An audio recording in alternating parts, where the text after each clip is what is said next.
When people talk about the environment, they always think about the wildlife, they think about the trees. They don't think about people as being part of the environment.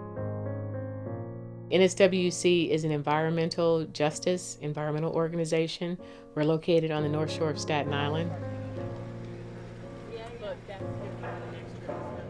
We started doing the environmental justice boat tour to give people a sense of understanding that you have an inequity taking place here. The North Shore is where you have your heavy-duty industry.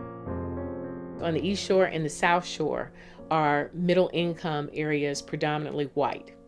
Okay, so they have the lovely beaches, they have the boardwalk. On the North Shore, you have a waterfront filled with contaminants that have been here for 150 years. The communities that are at risk, that are living near these manufacturing sites, are low-income people and people of color.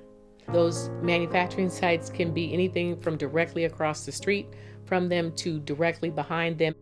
They are right there. We absorb whatever is in our environment. So we're absorbing these pollutants, we're absorbing these contaminants. Our children are absorbing them.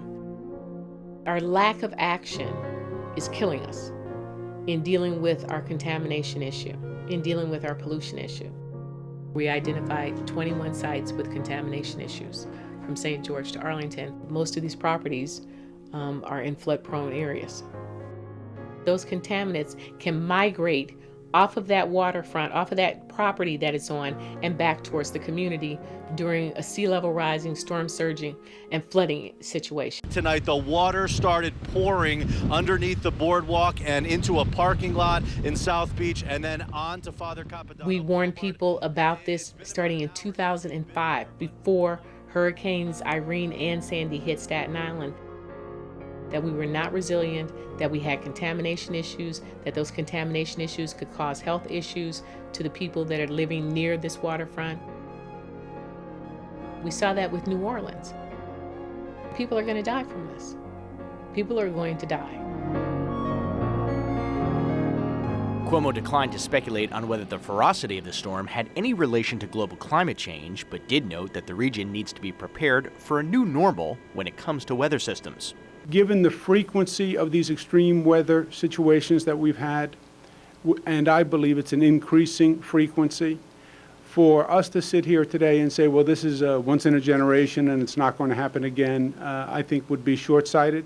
Beryl and I have been working on a lot of things for many years together, and one of the things that we constantly beat the drum to officials is that we need somebody to look at the bigger picture. And one of the things that sticks in my mind, and it'll probably stick in my mind for the rest of my life, I received a phone call about a week after Sandy while I was trying to make my way home from work.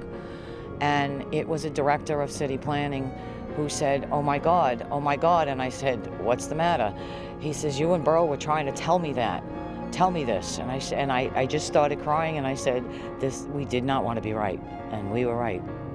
Sandy took a lot of lives. Parts of Staten Island remain underwater, with the death toll expected to rise. Police sometimes use boats in the search for the missing. We went to the city, we went to the state. We have talked to everybody along the way. And when I talk to them, I say to them, I need you to help my people. And my people consist of the people of the North Shore. I don't care what color they are. I don't care how old they are. I don't care when they got here, how they got here. They're my people. And we need your help. And we need to have this done now, because we may not have a later.